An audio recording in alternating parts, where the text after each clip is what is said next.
Bonjour, bienvenue dans cette vidéo. Aujourd'hui sur Blender, nous allons voir donc l'outil texte. Alors je vous conseille vivement avant d'avoir vu la vidéo sur les curves, donc c'était la leçon numéro 36, je vous mets une petite vignette pour que vous puissiez voir de quoi je parle.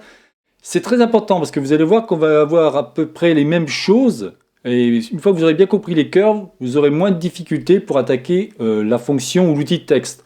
Donc là nous voici sur la version 2.79, pas de problème. Alors je vais faire en sorte d'enlever le cube, et comme je vous disais, faites en sorte vraiment de bien apprendre la leçon numéro 36 sur les curves, car ça vous apprend vraiment beaucoup de choses. Donc on va faire Shift A. Alors avant, excusez-moi, je vais vous mettre de suite celui-ci.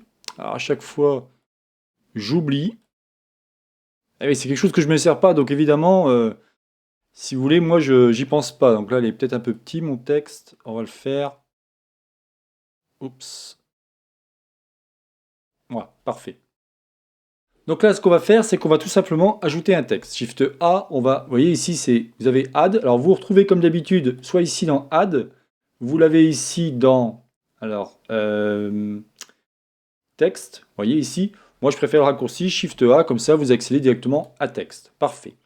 Donc là, je vais faire une petite rotation. Donc on va faire un RX90 afin d'avoir notre texte, si vous voulez, visible comme ça. Vous voyez, qu'il soit levé, tout simplement.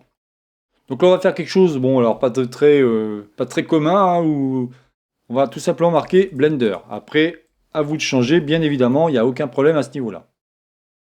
Alors pour entrer en mode édition, quand vous appuyez sur la touche tabulation et vous accédez tout simplement, vous voyez, si j'appuie sur tabulation, je suis en mode objet, et ici je suis en mode édition. J'appuie sur N, pardon, il faut que je quitte le mode, j'appuie sur N pour enlever mon tableau. On va se mettre comme ça, voilà, pour que vous puissiez bien voir. Quand vous êtes en mode texte, en fin de compte, quand vous voulez insérer un texte, ici vous aurez un nouvel onglet. Ici, en fin de compte, vous aurez une nouvelle icône, vous cliquez dessus, vous voyez, c'est marqué F. C'est ici que vous allez pouvoir tout définir. Alors, on va faire en sorte de les regarder tous un par un. Alors, on ne verra pas tous en détail parce que croyez-moi, il y a beaucoup de choses à dire et il faut avoir vraiment beaucoup de connaissances sur plein de choses. Donc, on ira tranquillement, mais vous verrez déjà qu'on s'amusera à faire des trucs sympas. Et je pense que même à la fin, qu'on s'amusera à faire un petit effet, style un texte en feu ou chose comme ça, mais on verra, chaque chose en son temps. Donc si je commence par le premier shape, ici vous avez Preview. Preview, en fin de compte, c'est ce que vous voyez ici, vous voyez. Le Render You, ça veut tout simplement dire que c'est votre rendu lorsque vous allez faire votre rendu, tout simplement. Soit Shift R si vous faites ça, Shift Z, pardon. Si je fais Shift Z, vous voyez, on aura un rendu comme ça. Puisque c'est 0, ça veut dire que le rendu sera équivalent à 12. En général, moi je vous conseille de mettre soit, on va dire à 16, soit 24. Alors ce qu'on va faire, on va être un peu gourmand, on va mettre 24. Ici, both, on va définir ça après. On a none, back, front et back. On le verra une fois qu'on aura vu comment fonctionne l'extrusion. Fil des formes, j'avoue que je ne sais pas trop. Remplir la courbe, apparemment, c'est quelque chose qui va fonctionner une fois que la courbe sera remplie. Mais je vous expliquerai quelque chose justement pour que votre texte, si vous le transformez en mèche, parce que là, il faut bien comprendre, c'est comme un curve. C'est comme une curve, si vous voulez. Donc, on va le transformer en mèche justement après. Ici, Fast Editing, ça veut tout simplement dire que si je me mets ici en mode Editing, regardez, je décoche. Là, j'ai simplement, on va dire, les traits qui apparaissent. Et si je fais ça, j'ai juste une espèce de forme grisée. Bon. Lui, je l'enlève. Texture Space, on le verra un petit peu après, celui-là. Ce qui est intéressant, c'est la géométrie. Alors avant, je me mets en mode objet. Ici, on va commencer par l'extrude. L'extrude, vous connaissez. Ça va tout simplement, vous voyez, créer votre texte. On va lui créer une forme. Je zoome bien, pour que vous puissiez bien voir. Ensuite, on va lui créer ici un chanfrein. Vous voyez ce qui se passe? La résolution va permettre de tout simplement, un peu comme quand vous faites CTRL B avec votre mode de souris, vous avez rajouté les segments, c'est exactement ça. On va mettre par exemple 4 segments. Et on va peut-être mettre un peu moins. Voilà. Le offset, si on regarde ici, vous allez tout simplement faire gonfler votre matière. D'accord? Taper Object, Bevel Object, on va le voir juste après. Avant, je vais vous expliquer au niveau des fontes. Alors, il faut savoir que moi, les fontes, j'ai déjà prédéfini l'endroit où se trouvent mes fontes. C'est-à-dire que si je vais ici dans File, User Preferences, au niveau de l'onglet File, vous allez pouvoir définir ici Fonte. Alors moi je suis sur Mac, donc par défaut ça se trouve dans Librairie Fonte, c'est-à-dire slash librairie slash fonte. Dans le cas de Windows, pour ceux qui sont sur Windows, il suffit tout simplement d'aller dans ces deux points, Windows, fonte, et là vous aurez toutes vos fontes. Vous voyez, si je clique ici, en fin de compte, je vais pouvoir avoir automatiquement mes différentes fontes. D'accord? Donc là, après, n'oubliez pas ici de faire, Si je fais Cancel, quand vous avez fait ça, n'oubliez pas ici de faire Save User Setting, appuyez sur le bouton pour pouvoir sauvegarder cela.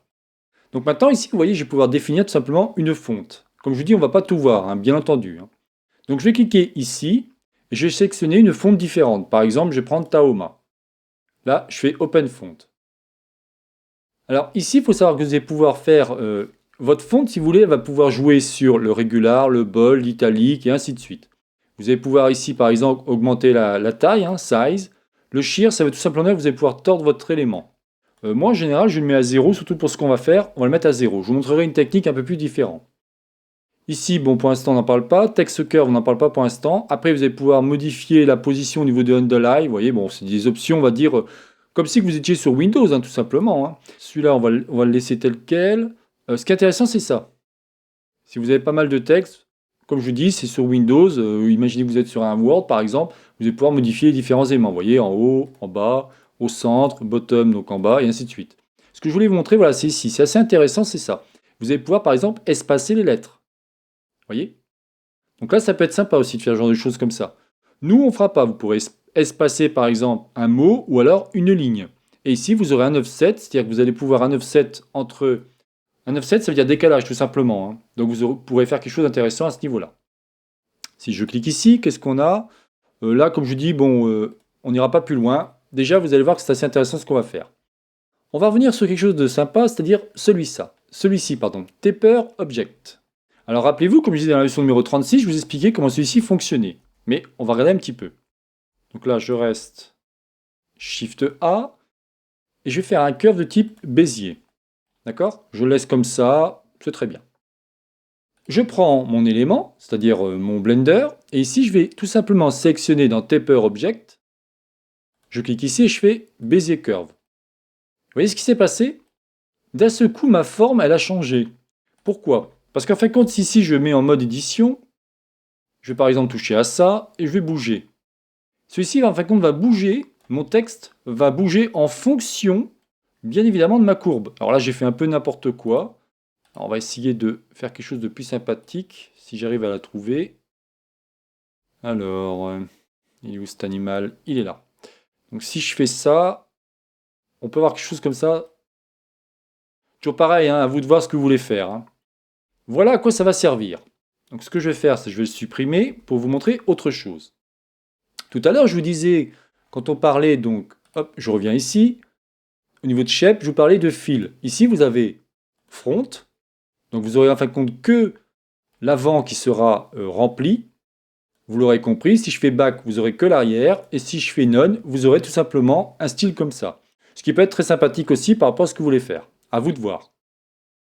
Regardons maintenant l'autre exemple, qui s'appelle Bevel Object. Alors celui-là, en fin de compte, va falloir faire une curve de type Bézier. On va faire en sorte de le mettre petit comme ça. Et on va faire quelque chose comme ça. Je sélectionne mon élément. Lui, par contre, je vais plutôt le mettre en boss. Comme ça, au moins, ça fait propre. Et là, je vais sélectionner Bevel. Et je vais prendre celui-ci. Qu'est-ce qui se passe? Donc là, il est un peu gros encore. On va le diminuer. Voilà. Alors, ce qui est marrant, c'est... Ah oui, je suis en half. Tant pour moi.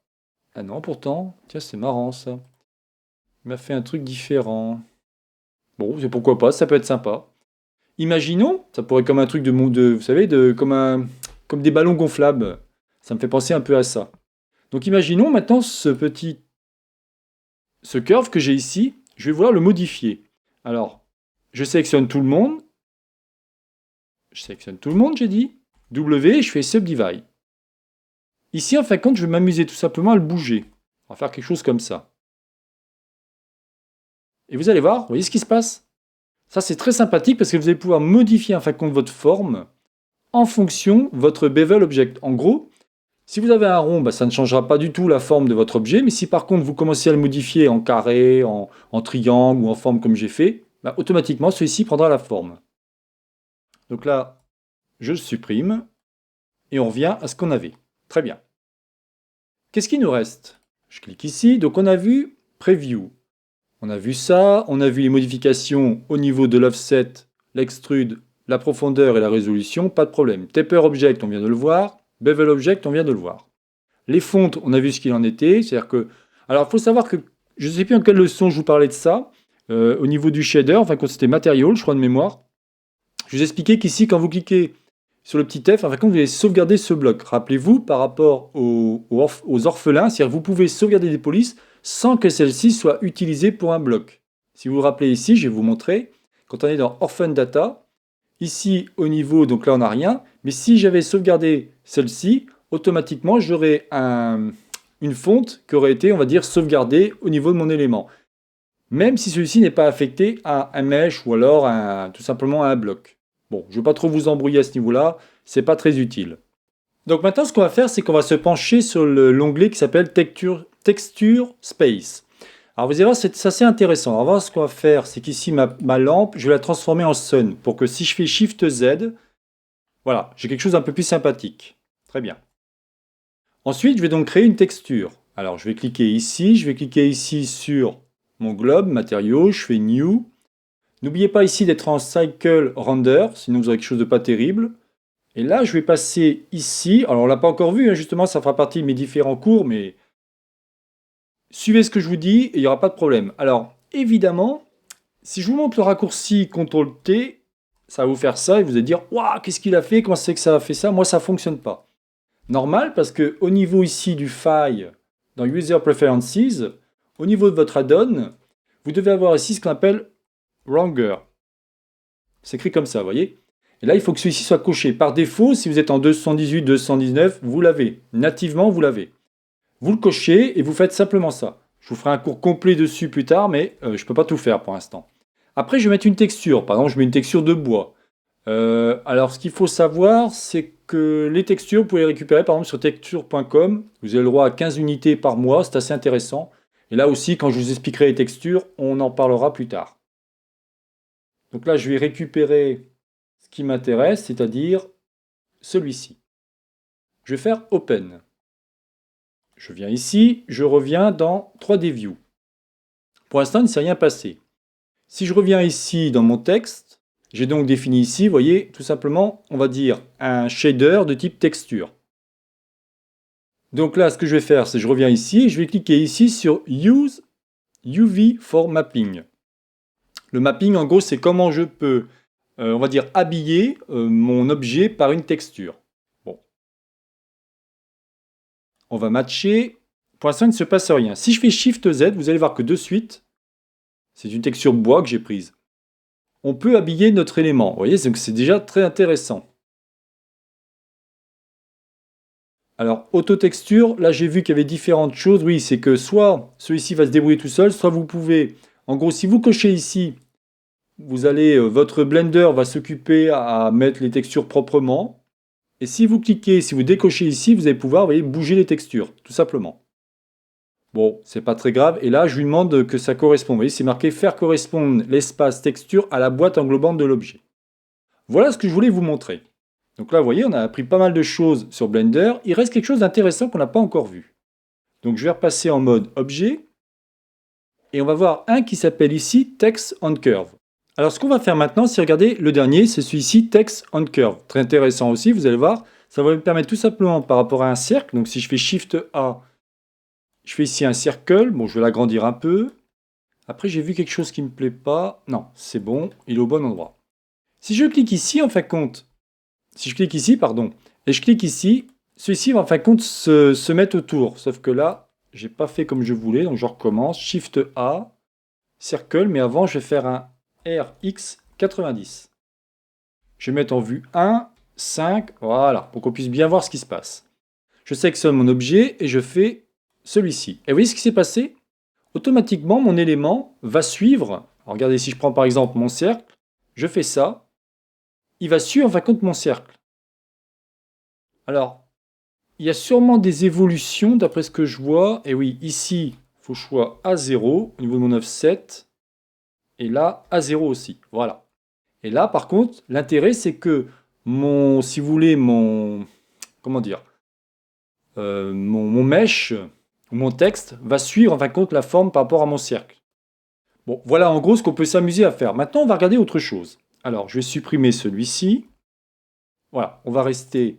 Alors, ce qu'on va faire, c'est qu'on va se mettre au milieu pour être bien, On va se mettre comme ça, à peu près. On va aller ici. Voilà, parfait.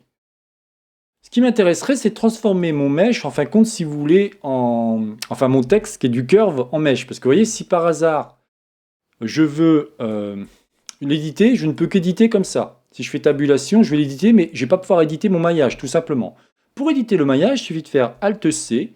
Et là, vous avez soit votre élément qui est un mesh va être transformé en curve, soit votre élément qui est un curve va être transformé en mesh. On clique ici. Et là, vous allez voir quelque chose de très moche. C'est que vous voyez, là, on a vraiment quelque chose de très moche. C'est-à-dire que là, au niveau maillage, on est très mauvais. Heureusement, on va pouvoir, grâce à un modifier, transformer celui-ci. Donc, on va aller dans... Alors, il s'appelle Remesh. Ici, on va décocher celui-ci. Alors, vous voyez, on dirait un peu comme du Star Trek ou du Klingon, pour ceux qui connaissent un peu, hein, sur Duolingo, vous avez ça. Et ici, on va augmenter un peu. On va mettre, on va dire, A7, ça me paraît pas mal. L'intérêt, vous allez comprendre de suite, c'est quoi? Je vais appliquer mon élément. Est-ce que je l'applique ou pas? Ouais, il est toujours moche. Mais maintenant, je vais l'appliquer. J'applique en fin de compte mon modifieur. Et là, vous allez voir que de suite, on a quelque chose de bien plus sympathique. Vous avez vu là? Là, c'est vraiment sympa. Alors, c'est pas top top, mais croyez-moi, c'est déjà plus agréable. On veut quelque chose de mieux, on va appliquer un modifieur de type Subdivision Surface. On va mettre celui-ci à 2 et on va appliquer. Et là, on a vraiment quelque chose de sympa. Ce qu'on pourrait faire, par exemple, c'est... Alors là, on va prendre... Je n'étais pas obligé de l'appliquer, mais bon, c'est pas très grave. On va prendre comme ça. On va se prendre deux éléments. Donc, CTRL-TAB, on va se mettre en vertex. On va prendre le premier et le deuxième. D'accord? Ensuite, ce que je voudrais, c'est tordre celui-ci. Donc là, on va utiliser quoi? On va tout simplement utiliser l'outil proportionnel. J'appuie sur O et j'appuie sur G. Ce que je vais faire, c'est que je vais mettre en 3. Pardon, je recommence, parce que là, j'étais dans mon influence. J'appuie sur 3. Il est là, parfait. J'appuie sur G. Et maintenant, j'appuie sur Y. Ah oui, ça fait beaucoup de raccourcis. Hein. Et vous allez voir qu'on va pouvoir faire quelque chose de sympathique. Vous voyez, en faisant ça, on a réussi, si je me remets maintenant en mode comme ça, on a réussi à le tordre. Ce que je vais faire maintenant, je vais faire Shift A, je vais ajouter un plane. Quelque chose comme ça, voilà. Alors lui, il a quelle couleur? Si je fais Shift Z, il est une espèce de bois. Hein. Rappelez-vous, c'est ce que j'avais mis en place. Quoique là, on dirait qu'il n'y a plus de bois. C'est assez marrant, tiens. Et oui, parce que je l'ai transformé, bon, c'est pas grave. Alors ce qu'on va faire, c'est qu'on va changer la couleur. Shift Z, on va changer la couleur. On va lui mettre un rouge. Donc on va repartir ici dans Node Editor. Et on va virer tout ça. C'était juste pour vous montrer une nouvelle texture. Ne vous inquiétez pas, on verra ça bien plus tard. Et ici, on va mettre un gros rouge. Voilà, quelque chose qui tape bien. Ensuite, je reviens ici et je fais 3D View. Si maintenant je fais Shift Z, j'ai quelque chose de rouge. Très bien. Ce qui m'intéresserait, c'est de le mettre en feu, en fin de compte, mon Blender. Alors là, on va voir deux trucs. Voilà, c'est vraiment la petite astuce. Hein, là, on a dépassé allègrement le cours, on va dire, sur le texte, comment celui-ci fonctionne, mais j'essaye maintenant puisque vous connaissez, j'essaye maintenant de vous donner des trucs un peu plus intéressants. Donc là, ce qu'on va faire, c'est qu'on va faire Shift C, et on va créer Shift A, on va créer un cube. Alors avant, on va se mettre en 1, voilà. Je crée mon cube, parfait. Je vais l'agrandir un peu, je vais mettre en filaire, G, Z, et je vais le monter. On va le mettre ici. OK. Celui-ci, je vais aller dans ce qu'on n'a pas encore vu, ce qu'on appelle les physiques. Je vais cliquer sur Smoke et je vais cliquer sur Domaine. Si vous repassez en mode solide, vous allez voir que d'un seul coup, votre cube est transparent. C'est normal, c'est le domaine. En fin de compte, c'est l'endroit où va être contenu le feu. Je vais cliquer maintenant sur Blender, ici. Je recommence, pardon. Et je vais cliquer sur Smoke. Cette fois-ci, je vais cliquer sur Flow. Flow, en fin de compte, c'est votre flux d'entrée ou votre flux de sortie. Pour l'instant, je vais laisser comme ça. Et je vais cliquer tout simplement, vous voyez ce petit bouton de lecture. Et vous allez voir d'un seul coup de la fumée qui va s'échapper de mon Blender. Donc c'est assez sympathique, là ça change de suite de la modélisation. Alors évidemment, selon la machine que vous avez, ça risque de ramer. Hein. C'est tout à fait normal, parce que là vous rentrez dans tout ce qu'on appelle les FX, donc les effets spéciaux, ça va prendre beaucoup de ressources. Pour ceux qui sont encore intéressés, moi j'aurais bien aimé avoir du feu, vous cliquez tout simplement sur Fire plus Smoke, ce qui veut dire feu plus fumée. Et si je recommence, j'appuie ici, j'ai maintenant du feu. Bon, je vous ai montré vraiment un truc rapide. Hein. Alors, il y a deux manières de faire. Soit vous le faites comme ça de manière, on va dire, manuelle, ou alors, si je fais CTRL Z pour tout enlever, voilà. Il suffit tout simplement de sélectionner celui-ci. Vous allez ici dans Object, et ici vous avez ce qu'on appelle un Quick Effect.